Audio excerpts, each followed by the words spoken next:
P&O Ferries owner pulls news of £1 billion port investment after ministers criticize firm. Transport Secretary denounced DP World over mass sackings while bringing in protections for workers at sea. DP World, the Dubai-based owner of P&O Ferries, has put the announcement of a reported £1 billion investment in the UK on hold after fierce criticism of the firm by ministers this week. The announcement of plans by DP World to expand its London Gateway port was due to be a key part of the Labour government's investment summit on Monday. The event, a showpiece to attract foreign money to the UK, was expected to be attended by Keir Starmer and Rachel Reeves. It is understood that the UAE owning group's chair and chief executive officer, Sultan Ahmed bin Sulayem, will now pull out of the event after Angela Rayner, the deputy prime minister, and Louise Hay, the transport secretary, criticized P&O Ferries on Wednesday while announcing new worker protections, with Hay referring to the firm as a rogue operator. Asked about the row on Friday, Starmer declined to answer directly, saying there had been 5 or 6 huge investments in the UK announced in the past 4 weeks.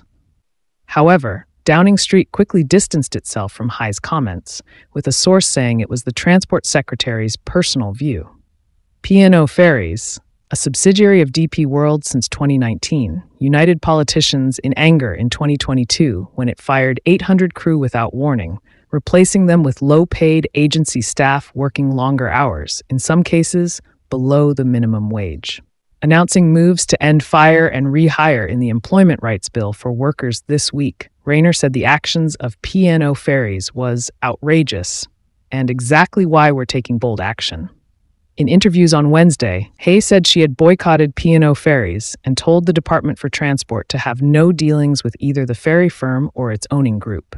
Hay said on Wednesday, "I've instructed my department to have absolutely no contact with P&O Ferries or DP World unless it is literally on safety grounds. The department is not to have anything to do with them, and certainly not engaging with them."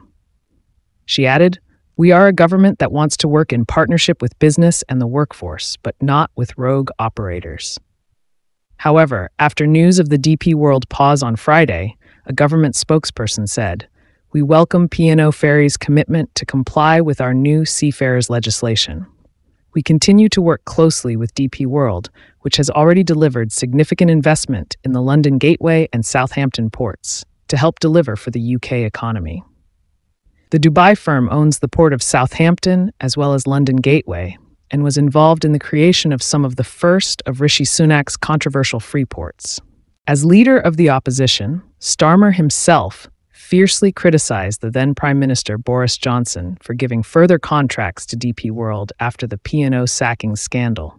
He mocked Johnson, saying, "DP World must be quaking in their boots," adding, "Can the Prime Minister guarantee that these companies will not get a penny more of taxpayers' money or a single tax break until they reinstate the workforce?"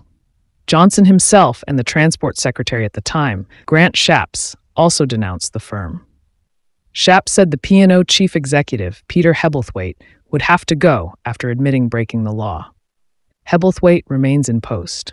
DP World declined to comment to The Guardian on Friday, but according to Bloomberg, a spokesperson said it was planning to add 2 berths for deep-sea vessels at its London Gateway port, increasing the port's capacity by 50%, but the plan was now under review.